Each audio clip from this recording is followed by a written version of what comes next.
You got questions going out of your mind. Someone with answers, now that's hard to find. Like the what and the why and the how stuff works, or just where to go to avoid all the jerks.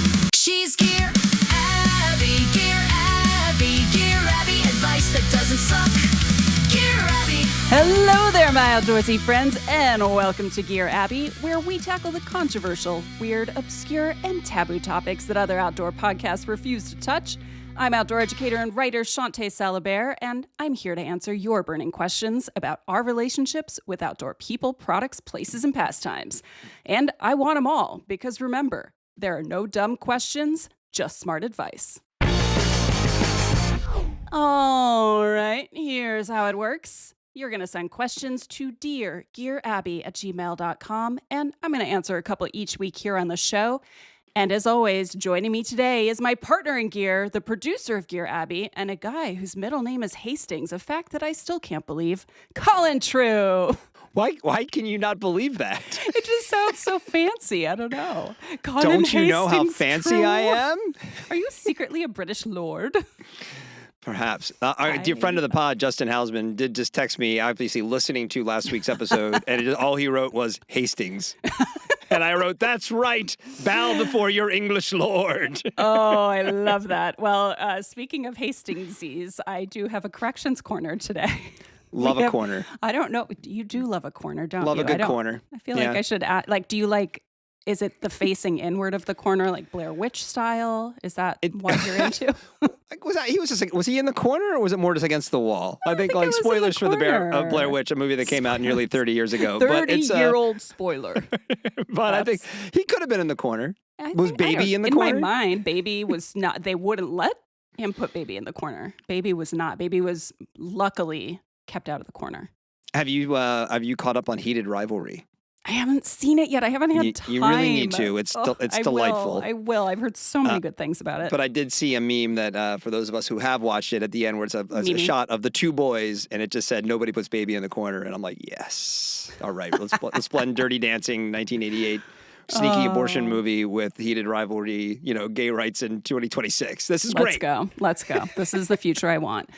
All right. So as I said, I do have a corrections corner. This is Baby's not in it. There are no babies. Corrections corner. We're gonna make some corrections on corrections corner. I don't know if that one works. No theme songs? Okay. I mean, I like a theme song. I'm not sure that's the one. I need you to come up with something similar. I mean, I hope we don't have a lot of corrections corners, but I feel like you need something similar to what's in your pack or whatever. Right.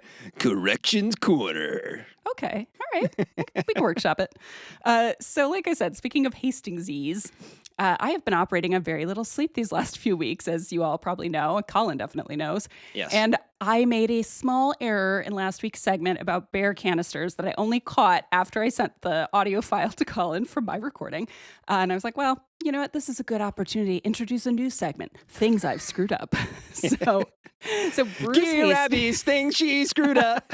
No. I mean, maybe. So old Bruce Hastings, who is not related to our Lord Colin Hastings. That we're aware of. So Bruce was indeed the grad student researching bear-human interactions, but it was Barry Gilbert, the researcher who was supervising Bruce, who first saw that lion-ostrich egg video that we can't figure out how he saw it, like beta, VHS, whatever. Did Barry also invent YouTube? Barry might have been. It's like Al Gore and the internet. I think Barry invented YouTube. I mean, I don't want to have another corrections corner, so we're just going to assume yes.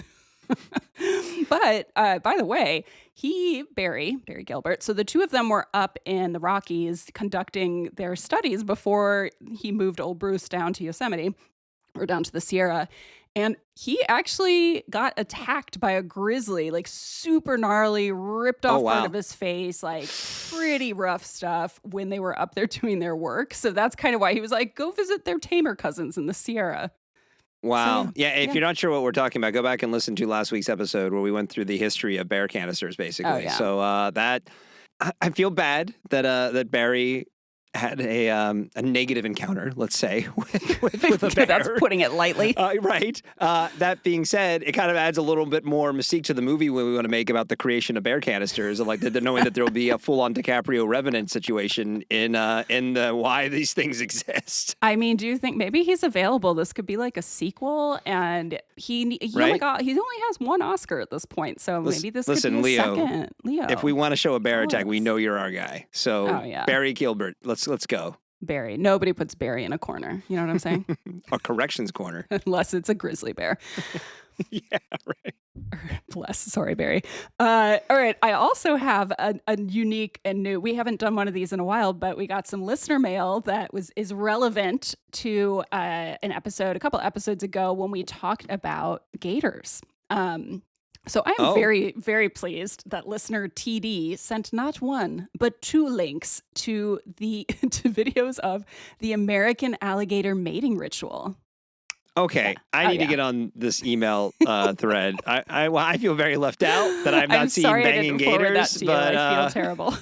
Check that one off the old Gearabby banging animal list. Yep. Thank you, TD. Thanks, TD. It was actually interesting. So I watched them because, obviously. And so the cat calls that the gentleman gators are using are these like super low frequency rumbles. And in fact, at a point. What's up, baby? It's just like that. Not terribly audible to the human ear once they're submerged. But what they do is the rumbles make both their bodies and the water around them vibrate hard enough that the water jumps up and dances. It looks like the Disney, nighttime water light shows that they do, Phantasmic or whatever. Truly, truly sensual. Makes a few other things hard too, if you know what I'm saying. Oh, God. I didn't say it made anything hard, Colin. It's a mating dance. Something better be, That's a waste of time. A waste of energy by our pal the gators. Oh, my goodness. I'm so sorry. Here, because I want to give everyone else who's not you some more rabbit holes to descend. No comments necessary, Colin. I just do want to read a little portion of TD's email because it's written so well. I kind of want to read this in a British accent. Because this is the opening line. We support an accent here on Gearabby. I shan't wax too protractedly about crocodilians, right? But the American alligator is a rare conservation success story. This guy's probably from You're probably insulting that. Ohio. He's probably right. Sorry. It's like, right. That's He's got not a very how I talk. So he says the U.S. worked very hard to save a slow-moving, slow-growing species from extinction, and only recently have we reached the point where large, that's greater than 6 foot long, potentially problematic animals are seen again. I guess that's a good thing. We don't want them to go extinct, even though we don't want them to eat us. This means that those who live around gators have to learn some things that society has forgotten. For example, alligators are I like not that lizards. you're switching back into the English accent. You know you just can't even help happening. yourself. You're trying so hard not to do an English accent. I am trying so hard. I'm going to admit this to all of the listeners. We have a lot of listeners now. I'm admitting that when I edit my own writing work, I read it out loud in a posh London accent. Okay. Because then I hear the errors. I don't know why. If it works for you, who are we to judge? But it's also hilarious. Thank you. That's what I try to aim for in this life, just hilarity. But yeah, listen, alligators are not lizards. That discussion, however, is too boring for normals. Wow. People should also know, as should you, to avoid stereotyping, we do have a crocodile species in the U.S., and they are no more inherently dangerous than alligators. Although seen in proximity at times, alligators are solitary. They do not form gangs. Is TD are we getting chastised a little bit by TD here? No, I think TD delights in this. TD is a wildlife or former wildlife biologist, I believe. Okay. I love these emails. Keep them coming, I do too. TD. Please, yes, more and about thank them. you. That is interesting. I mean, I think you just, obviously, you look at anything like an alligator, you'd think, oh, there's a big lizard. I mean, it just, right? Just a big ass dinosaur lizard. That is really, I go deep Tell you on what, that. TD, if that makes me a normal, then I guess that's, if the shoe fits. But no, that's really interesting, actually. And we do have a crocodile species, too. That's also interesting. That's right. Nobody puts alligators in the corner. You know what? I think we're really in rare form today. We're off to a hot start here, guys. We're real hot start. You're already singing. I'm doing accents. This is absolutely what people signed up for. Is this a best of episode? It is. It is. Every episode is a best of episode. That's when it's right. The two of us. I think we've got a lot of new listeners lately. So welcome. You may want to go back and review some of the past episodes to understand why we are the way we are. Yeah. But until then, we're going to get started with a question because that's what we do. Okay, I think this is a good one. I like the way we're starting off today's episode because mostly of the intro, the salutation, if you will, of this email from this listener. Dearest Gearabby. Does the British accent need to continue into this? Dearest Gearabby. Okay, yes. Write me more letters. Okay, then they go on. Hot take. Posting photos of pretty places on social media doesn't actually convert anyone to become a conservationist or protect these places. People just say that to make themselves feel better. Prove me wrong. Signed, Senor Haterade. There's another accent. I should have done that. That was a terrible, I'm glad you am I didn't. going to cancel for that Please, accent? no, I'm sorry. I will personally cancel you. Signed, Senor As our Haterade. resident We say Latino. seniors, and it's hard not to do a little Senor Haterade. Yeah. Senor Haterade. Is it you? I just need to know because it sounds like something you've written. I'm jealous because it's not me, if I'm being honest. Wow. I would Do you love have a that. twin out there? Could Senor Haterade be my trail name? I think that would yes. I don't think anybody who listens would deny that for you. All right. Well, to the real hot take, haterado, senor. Oh, I like that name too. That's right. I'm just rolling with it here. So first of all, I'm going to give you one thing and one thing only. Posting photos on social media is usually a selfish enterprise, okay? Whether we realize it or not. We see a pretty place. We take our photo of the pretty place. We want other people to ooh and ah at the photo of our pretty place. Click like, right? That's kind of the vibe. So there is a vapid nature to a lot of what we post online, myself included. Yep. So, I will say I'd wager that most people who are posting photos of Delicate Arch and Horseshoe Bend and all of that are not also talking about how to protect those places. So I'm going to give them that. Okay? That's true. Probably say the overwhelming percentage of folks are not seeking protection for these places Right. and more just going, look at me, look at me. Look at me. And we've all done it. And if you say you haven't and you're on these platforms, you're a liar. That's right. We don't kink shame except for that's not a kink. We photo That's shame, though. We do, apparently. Well, here's the thing, though. This idea that beautiful images of the outdoors can't stir someone to take action is patently wrong. Okay? Also true. I'm going to tell you why. Yeah. So photographs, paintings, even I will say drone filmed videos, because I've been present during those. All of these things have been presented to state legislatures, to Congress, even to sitting presidents as evidence of places that deserve protection. So to defend myself here, we're going to go back to 1871. I like a history lesson. Y'all just keep sending me. Right. Now we got to get some change the audio. Welcome to film roll. Gearabby's history. Wait, why do I sound decrepit? No, Well, that's because not 1871, you're old, Hey, all I want to do is do the Katharine Hepburn voice, though. Welcome to 1871. All right, so a bunch of surveyors, scientists, artists, this is how all of these crews rolled back in the day. They set out to document portions of the American West. This was happening a lot at this time. And during the trip, you had painter Thomas Moran. I could probably look up the pronunciation. Moran. That It's guy. got to be Moran. Let's say Moran. M-O-R-A-N, Moran. We're going to say Thank Moran. you. Thank you for spelling that.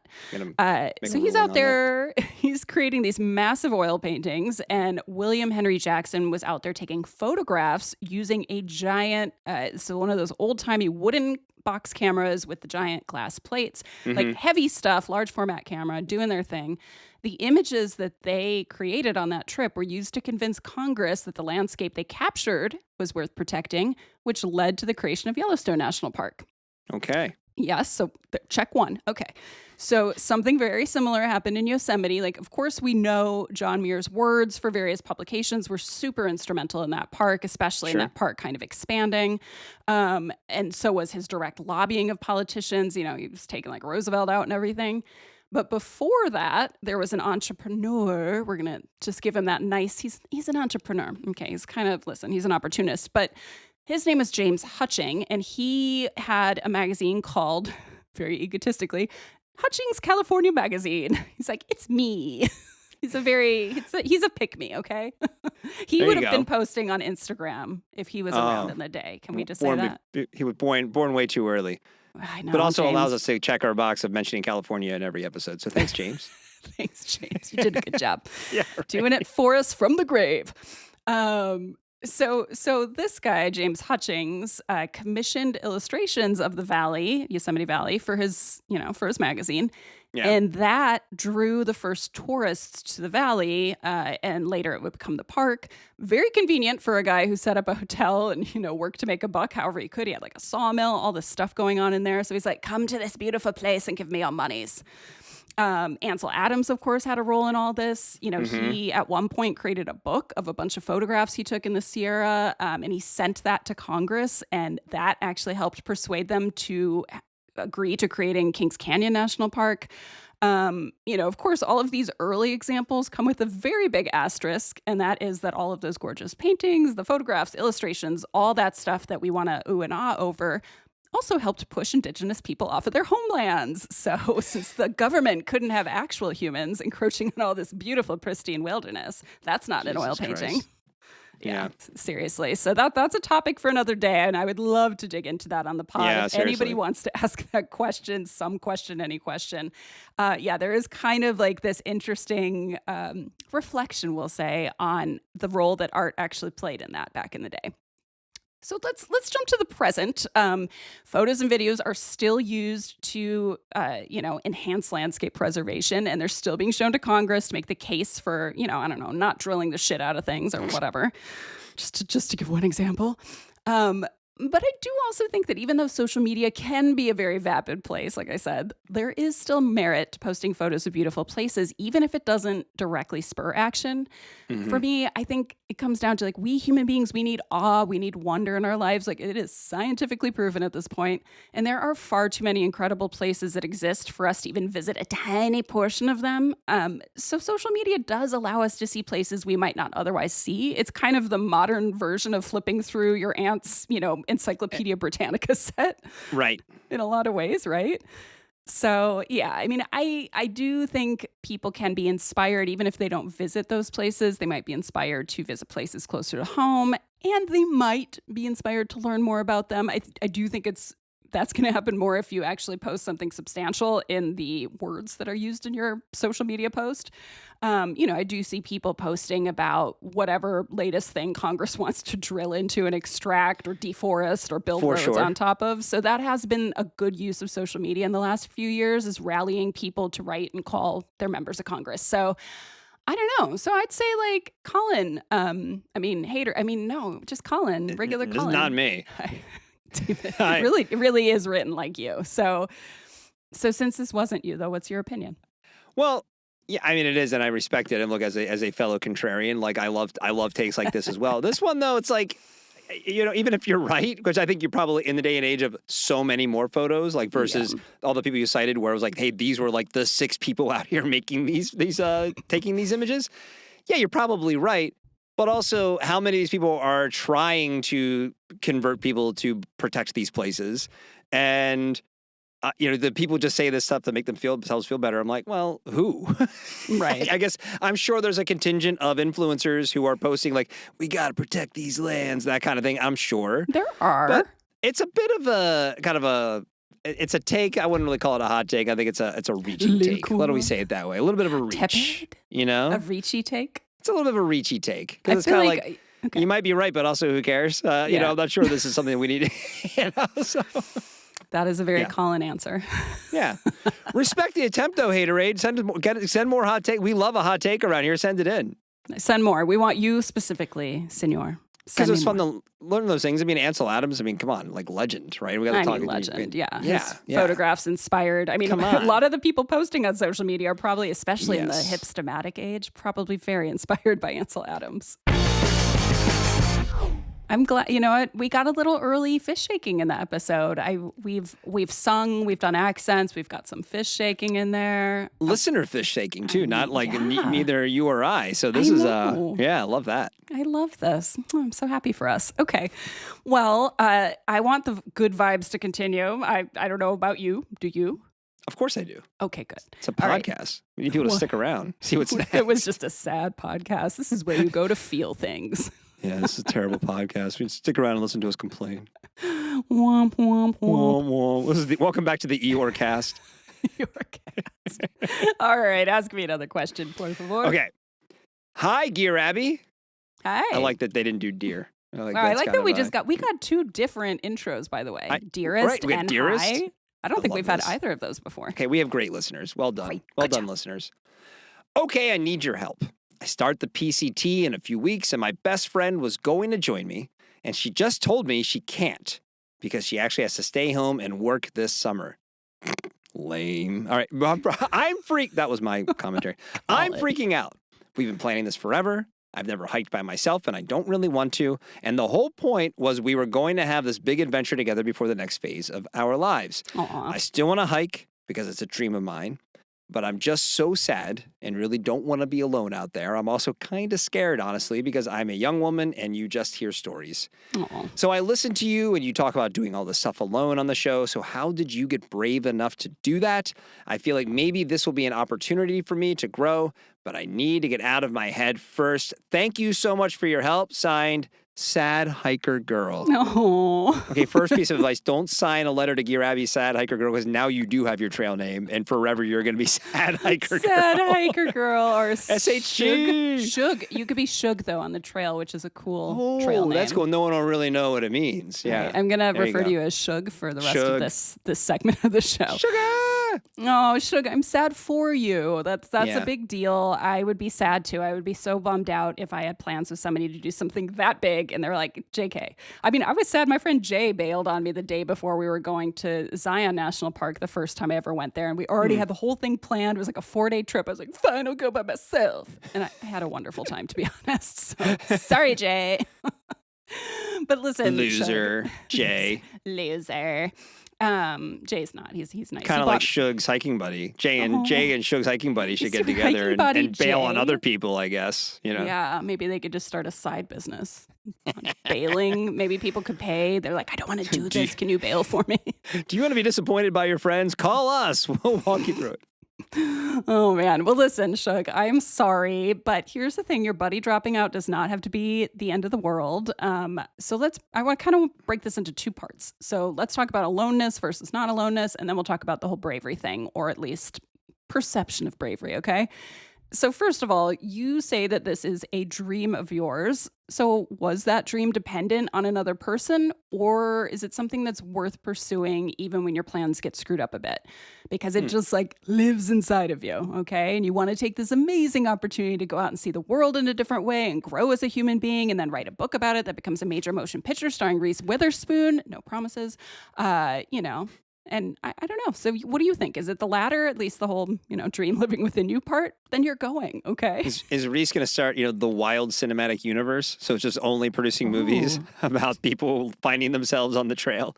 She would have so many movies to produce. It is just constant out there, okay? Little one note, though, right? Constant, like, okay, you had a tough know time. what You're they're going to go on the trail. discovering. You don't know what someone could discover out there. They could discover that they were once bitten by a radioactive spider and they've got powers, or If we're merging the wild cinematic universe with the Marvel Yes, we cinematic are, universe, obviously. I'm in. All right. Okay, great. Well, wonderful. Shug, that's something to aspire to. Think now about what kind of superhero you want to end up. But I will say, you did say you've never hiked by yourself, but I wasn't clear if that was you haven't day hiked or you haven't backpacked. So I do think it's worth trying out like a one-night solo mission before you hit the trail if you have the time. And it sounds like you do, because you just wrote this letter to us the other day. I think you'll probably learn a lot about what you actually feel anxious about and what is actually not a big deal just by even doing a one-night trip. It's still going to be a little bit of a shock to get out on trail, but you do this thing called getting your trail legs when you start a long trail like that, and you either get them or you don't, and you go home if you don't. So you'll know in your heart what happens. As far as missing out on a hiking pal, I just would like to remind you, you've chosen to hike the PCT, the Pacific Crest Trail, one of the busiest trails in the world. Thank you, Reese Witherspoon. And you're going to be hiking during the heat of the through hiking season. So honestly, the only time I've ever camped alone out there is during the winter. And even then, I usually at least see day hikers in most of the segments. Yeah, trail families are real, They are. I mean, not everybody gets one, but I'd say especially in that first week, that first 100 miles, whatever, people are so bunched up together at campsites. Like, you are bound to at least meet other people, and then you could decide if you want to be trail family with them. You may not meet people right off the bat, but at the very least, you're going to probably run into the same people over and over. And it gives you the sense of familiarity when you're out there. So it's nice because it's like, hey, I'm not in this alone. I have people to chat about, like, did you see this? Or where's the next water source? And if you don't feel that you're naturally meeting people while you're walking or even at camp, some of the popular resupply stops might be a little more fruitful. Staying at hostels or even trail angels that offer lodging is probably going to be better than getting a hotel room by yourself if you want to be social. I also feel like hikers congregate at any place that serves like pie, hamburgers, beer, and karaoke. So if you find a place like that on the trail, and there are many, go on in and find your people, okay? They don't even need to be through hikers. Just hikers will find those places. It's true. Just anyone, really. And non-hikers do too. That's true. You're going to meet some locals while you're out there. You may not want to be friends with them. I don't know. So, all right. So you're not going to be alone out there unless you really want to be. But let's talk about this whole bravery thing that you asked me about. So I'd say, first of all, are you worried about specific things? You kind of leaned on that. I'm a young woman and I get that. So if you haven't already, I'm going to suggest you go back and listen to the 4th episode of this very podcast. It's called How to Hike Alone, Pack a Raft, Walk on Ice, and Still Have Hope. It is one of my favorite episodes we've ever done. It is one of our most popular episodes. And it came out on September 18th last year, if you need to look it up that way. I actually talk about worries and fears and being solo out there, and I shared some of my own stories. So I don't want to double up too much on that here, but it's worth a listen. What I As will is say, every episode of Gear Abby. Email us at deargearabby@gmail.com. I didn't even have to pay him to say that. Just jumped right up. We're just producing, guys. Good job. Way to go, producer. That's my pig. All right. Well, what I will say is that bravery is not something I ever thought of myself as having. That is 100% honest. I was one of those kids that was like, monkey bars? Hell no. I mean, I said heck no because I was a good goody-goody. So heck no, I'm not going on the monkey I won't even swear about my fears. I'm going to talk like Katharine Hepburn instead as a 4-year-old. I was the 4-year-old, not Katharine Hepburn as a 4-year-old, but I assume she sounded very similar, just in a higher pitched voice. The young Katie Hepburn's Chronicles. Could we make that happen? Yeah, I mean, if it worked for Indiana Jones, right? Katie Would it be Hepburn. part of the wild cinematic universe? Maybe we'll figure out the tie-in. Somebody can email us the tie-in if we can't figure it out. African queen, but babies. Oh, I don't know about the context to that. We're going to leave that one on the table. And we're going to go back to bravery. Colin was very brave in that suggestion. Thank you. That was You're welcome. Scary. I guess. Well, that actually, you know what? This is the thing. All of these things I talk about having done came with a lot of worry up front until I started getting more comfortable. I kind of have to learn to be brave on the fly. So like, oh shit, this is a really steep slope covered in snow. And my options are either turn around, take my ass on home, or look at everything I have, pause for a minute and take stock of the situation and remember, oh yeah, you know how to do this. You have the equipment for it. It's okay if I'm feeling nervous. I could scooch out my butt if I need to, but I'm going to try it. So I would say shug. There are probably plenty of times in your life that you've had to develop on-the-spot bravery without even realizing it, just like Colin did on this podcast by sharing his opinions. Exactly. That's just throwing right. it out there, guys. Yeah. So listen, bravery could be standing up for yourself in a relationship, giving a presentation in class, speaking up when you see something happening that is bad or wrong, jumping into the deep end of the pool for the first time, like riding a bike for the first time. All those things take bravery in different ways. We just don't always think about it that way. So try to remember a time when you had to deal with something tough. How did you get through it? Like, that's what I would think about. For me, it is self-talk. Okay, Shawnté, this isn't as bad as you're making it. Let's break it into steps. And Can you use your English accent like you do when you're doing your proofing there? Can we try that again, please? Okay. Can we take another take? You know? Oh, no, I feel like it's going to devolve into a Kiwi. No, I don't know if I can do like an intense accent. You need to be brave. You got to tell Shug how to be brave. Damn it, Colin. Okay, Shawnté, this isn't as bad as you're making it. Let's break it into steps. Love that. See, that kind of veers into the Kiwi because I can't help it. That all works. Apologies to people from both nations, okay? And everyone in general. And everyone that's listening. So see, Shug, bravery is something you can turn up in any scenario.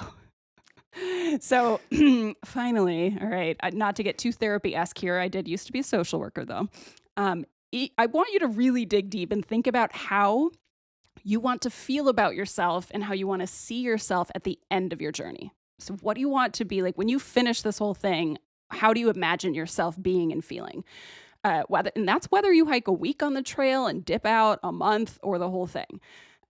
Being brave in all the ways is going to help you move into the next stage of your life, whatever that may be. And it's going to serve you for the rest of your life. Like, this stuff stays with you. Everything I've learned in all of these scenarios in which I was brave has followed me throughout my life in every scenario, work, relationships, whatever.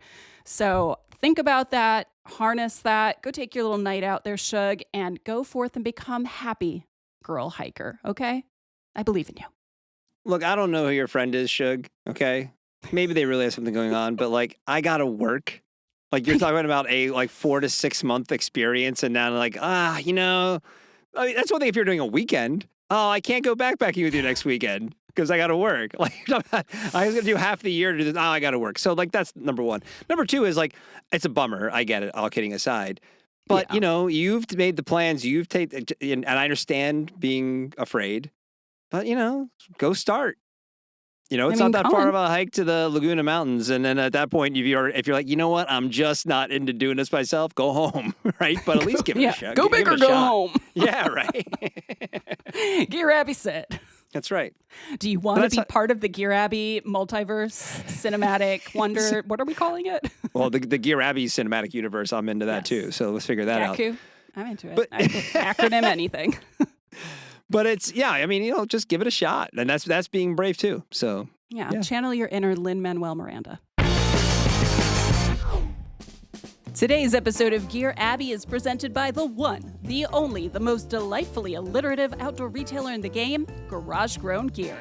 Want to see the latest and greatest coming from the coolest and newest outdoor brands? Head over to garagegrowngear.com, click on the new button, and all shall be revealed, including the following. Breaking news, just added to GGG is the unofficial footwear of our very own producer and partner in gear, that's Pig in case you forgot, Bedrock Sandals. Bedrock Sandals! Love Bedrock Sandals. Well, you know what pairs well with Bedrocks? No, tell me, Gearabby. Okay, it's the Triple Crown button-down sundress by Jolly Gear. Oh yeah, you can look fly in your Bedrocks because the Bedrocks may not do that for you. You may need the dress. The best part of the model for the Triple Crown button-down sundress is some kind of heavy-set dude with a beard. It's amazing. Oh yeah, I love it. Jolly Gear is awesome. That's Jolly. He's the hiker behind it. There you go. So also, finally, if you're tooling around all day on the trail in your Bedrocks and your Jolly Gear dress, you definitely need a shelter for the evening, so check out the Pro Trek tent from Tarp Tent. Whether you're an ultralight backpacker or just an outdoorsy person who wants to see outdoor innovation at its best, you'll find something to love when you head to the official gear shop of Gearabby, garagegrowngear.com. All right. Well, we have time for one more question. Whether or not it is poop related, we shall find out right now. Okay, last question of the day, and they do spell your name wrong. What the hell? They spell Abby with an E. Should we? That's Ed Abby. That's a different person. Yeah. Did you mean to send this to the dead author? I wouldn't mind being compared to Ed Abby. That'd be pretty cool. But kind of a dick, but okay. Totally. But legend. Legendary asshole. All right. Yeah. Let's read the question, Colin. Dear Gearabby, I'm about to move to Tucson for work from Chattanooga, and I'm stoked about riding the trails out there. One of my buddies was being a dick the other day and showed me a video of some guy with all of these chunks of cactus. He called it cholla, I think. That's not, but anyway, I didn't know how to spell it. It was stuck all over his leg, and he told me I better watch out. That shit looked gnarly. I'm not stupid. I know there's cactus out there, but I've never seen anything like that. How do you deal with it if you get a bunch stuck on you like that? It looked like it hurt like hell. Signed, Sean. I love this. Oh, Sean. Sean, my friend, Sean, this is great. I'm guessing you're a mountain biker just by the words you used in your email. Yeah. And listen, people do crash out in cacti from time to time. And I think anyone who spent time in the desert has had at least one encounter with, I think what you meant to say probably was cholla. Yeah. CHOLLA, in case you're wondering and want to Google it. But if not, many people have. So it is a consistent presence in the desert. And so, for instance, with me, I'm going to tell you a little baby deargearabby story from back in the day. My very first time backpacking in Joshua Tree, I was doing an off-trail trip led by my friend Severia. She was not my friend at the time. She was just a trip leader. And I was a student in this class called the Wilderness Travel course that I then taught for like 6 or 7 years. And she wasn't just leading this trip. She was actually getting evaluated on her leadership skills to get a certain rating for the Sierra Club, yada, yada. There is a lot at stake on this trip, so she couldn't screw up. So this is where I come in. I'd never met this woman before, never took a trip with her. Within 5 minutes of starting our hike, I stepped on a chunk of pencil cholla. Pencil cholla is kind of thinner, and the needles are just very aggressively angry, like little knives, and it just went straight through the bottom of my boots, which I have to say is amazing because I think at the time I was still wearing like Keen Targies or something. Like they had substantial soles. Don't call out potential sponsors. Keen has money. Keen, maybe now they have a anti-cactus plate in their shoes. I don't know. No, I think really the idiot here was me, not the shoes. So listen, we all had to stop. She had to fish it out. So I was like, you had to fish it out of your foot? Dude, it went all the way through the sole. We had to get it out. Like even the little bit of the tip of the spine was This is like that scene from A Quiet Place when Emily Blunt steps on the nail. My God. It's going to get worse, Colin. Just wait. So if you think that was bad, then like not even a few minutes later, I somehow kicked up a huge wad of jumping cholla, which immediately embedded in the back of my hike. The same yes, trip? Yes, within like minutes of each other. So this whole wad just like stuck in the back of my calf. I just remember her face. She turned around and she just looked at me like, "Who are you and why are you on my trip? And can you please go home?" I'm like, "Listen, you're going to earn that leadership rating." I think later on she told me, she's like, "I wondered for a minute if you were a plant." I was like, "I was not. No one would do that willingly." You can admit it now. I think the statute of limitations has expired on that secret. They paid me large monies. No, I'm kind of mystified that she decided to be friends with me after that trip, but she is one of my dearest friends to this day. So I guess getting stabbed by a bunch of cholla is not a terrible thing all the time. Have you been stabbed by cholla since that trip? Yes. But not as bad because I'm very good at watching for it because that was a little traumatic for me. You learned your lesson. I learned my lesson. I've actually also been on the other side of it, on Severia's side of it, when I was out with a group of college students from USC, and we were doing a little 1 mile, quote, nature walk through at Anza Borrego Desert State Park. They wanted me to take them on a hike, show them some cactus. So I gave them the talk at the beginning of the hike. I'm like, "Listen, it's a short hike. The trail's kind of narrow. Just please pay attention to the cholla because these things want to latch on and stab you in all the places." I even told them the story of the double cholla in Joshua Tree, right? I'm like, "Listen, warning, red flag." So anyways, one of the girls in that trip just walked right into a cholla, like right into it, just like probably just like the guy in that video. "Fuck you, woman." She's like, "Yeah, you want to see? No one tells babe. No one puts me in the corner." That's right. That's right. This isn't going to hurt. It's women's empowerment, I'm down with that. But yeah, so she just got this giant, wads in her thigh. And I think there were about 5 of us working on getting all of it out. And then, I shit you not, she stood up and turned around to say something to somebody, moved maybe a 1/4 inch right into another cholla. Oh my God. She almost passed out the second time. I felt so Sean bad is for not her. moving to the desert after this Sean response to his I question. actually love Chattanooga. Yeah, Never leaving. it's pretty sweet here. Listen, here's the thing though, Sean. Cholla are not invisible. If you are a sighted person, you will see them with your eyeballs, okay? Yeah. Teddy bear cholla in particular, this is a form of jumping cholla. I'll get to what that means in a second. But so teddy bear cholla got its name because it looks fuzzy from a distance because it's covered with hundreds or thousands, it feels like millions, of tiny silvery little spines that kind of glow in the sunlight, look all pretty. Beware, they are dangerous. So their branches, and I'm using the word branch very loosely here, they detach in segments super easily. It just wants to go boop. If you walk too close to that thing, and this is how it got the jumping cholla nickname, they will take any opportunity to hitchhike. They're basically like giant ticks, just there for the bloodletting. Okay. Anything that gets compared to a tick, which is maybe the worst thing in nature, really. I know. I'll take a grizzly over a tick, probably. At the end of the day. I don't know if Barry would.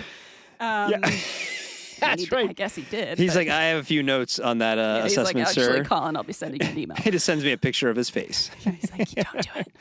Ticks aren't that bad. Sorry, Barry. Always lessons to be learned. But listen, Sean, I assume when you're on your bike, you're already scanning ahead. So you're going to learn what cholla looks like pretty quickly. You're going to try to put it in your little mental photo bank, and you're going to try not to crash into it. But if you do, because you lose control, whatever, that happens. If you do, and you get a bunch of these little doom daddies embedded in your body, that's my official name, doom daddies. Sounds kind of kinky, and I don't know about that. We don't kink shame on this podcast. You're right. Doom daddies. Okay. Is this are these like people in leather outfits that dress like Dr. Doom? Or is this another Marvel crossover I forgot to opportunity? mention that all of the teddy bear cholla also have harnesses. Very like rivets in and them. ball gags. Yeah, it's pretty impressive. I don't know how they got them out there. They grew them themselves. It is quite a scene. You can't miss them. Listen, there's a lot of healthy sexual situations in the cholla community. All right, I mean, it's essentially S&M. So they're looking just to hook up with you. That's all they're trying to do. Literally. Yes, they're a very sexually forward community. Yes. They're literally embedding themselves inside of you. They want to be inside of you. Okay. Yeah. I'm going to keep this moving because if this happens, you don't want to just, when you fall and you get cholla on you, don't then just suddenly try to get up because you may put more cholla on you by doing that. Oh, God. So I have seen people put their hands down to push up and it's like, oh, no, there's more cholla there. So get yourself up carefully. Move away from the cholla. Find an area where there is not cholla. I don't know. That seems self-explanatory, but as I've learned, it's not. So I would say also maybe don't sit down because there's a good chance there's cholla in places you don't even see. Okay? You just gave me a shiver by the thought of what it would mean to sit down when you shouldn't. Don't do it. Don't do it. So yeah, listen, they are already a pain in the ass. Do not get them in your ass. So anybody who recreates in the desert, I always recommend carry a multi-tool. I carry a Leatherman with me that has pliers on it, and then also carry tweezers. In a pinch, you could use like a metal fork. You could use a comb. I've used trekking poles before. Anything that can pull, pinch, flick, scrape off cactus spines and the chunks. So you want to, if this does happen to you, Sean, get the big mamma jamma piece, get that big doom daddy off of you as soon as you can.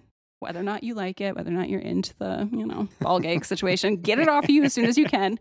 And then, you got to just do it like ripping off a Band-Aid, okay? You have to commit. So don't be submissive. That's right. To the Doom Daddy. That's right.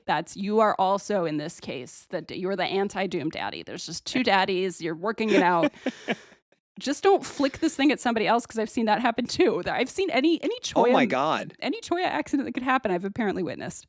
So just be careful where you fling them.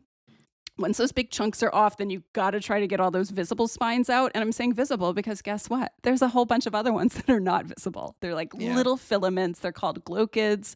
Not like, it's like, sounds like you're at a rave, but you're not. It's just terrible and evil.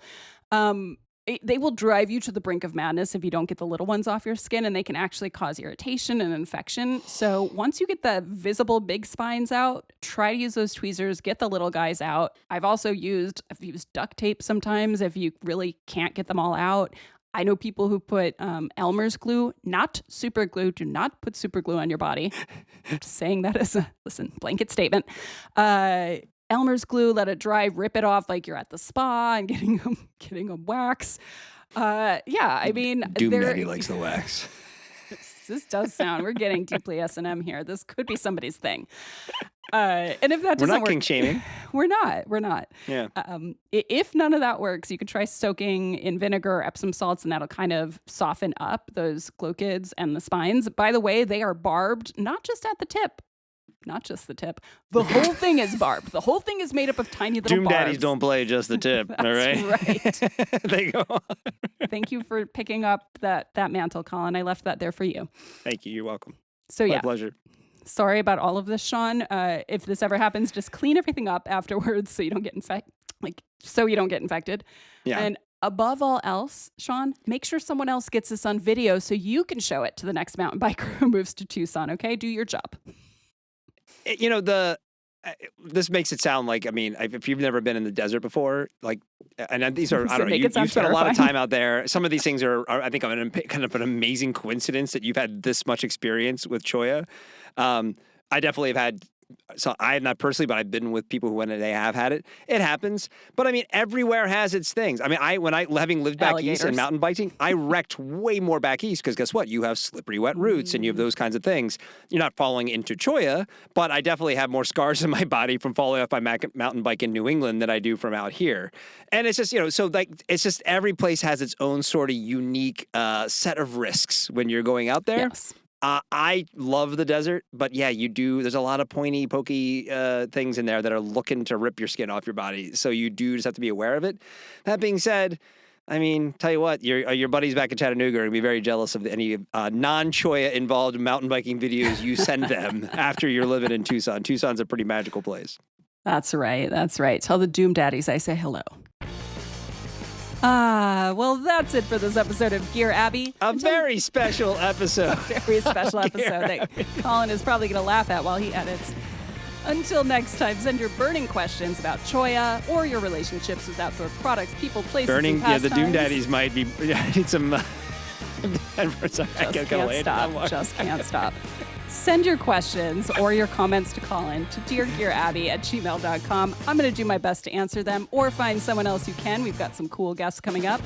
And of course, head over to your podcast listening service of choice and subscribe, rate, and review to support the pod and make my day. And follow us on Instagram for the vapid photos we post. In the meantime, today's episode was produced by David Karstad and this guy, Colin True. Art direction provided by Sarah Gensert. I'm Shawnté Salabert. And remember, there are no dumb questions, just smart advice.